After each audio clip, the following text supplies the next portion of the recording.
તો રાજ્યમાં સવારે 9 વાગ્યા સુધીમાં 10.51% મતદાન થયું છે. ગુજરાતની ખાસ કરીને વાત કરવામાં આવે તો બનાસકાંઠામાં સૌથી વધુ મતદાન થયું 12.28%. કચ્છમાં સૌથી ઓછું મતદાન નોંધાયું છે 8.8%. પાટણમાં આંકડો આવ્યો છે 10.42%નો.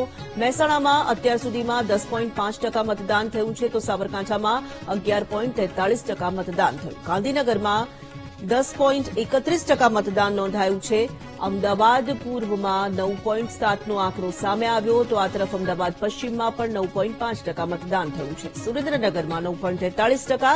રાજકોટમાં મતદાનનો આંકડો અત્યાર સુધીનો 9 વાગ્યા સુધીનો 10.5% સામે આવ્યો છે. પોરબંદરમાં 9.3% મતદાન થયું તો જામનગરમાં 9.7% મતદાન નોંધાયું છે. જૂનાગઢમાં 9.8%, અમરેલીમાં 9.3% મતદાન થયું. ભાવનગરમાં 9.7% તો આણંદનો જે આંકડો સામે આવી રહ્યો છે તે 10.35%નો છે.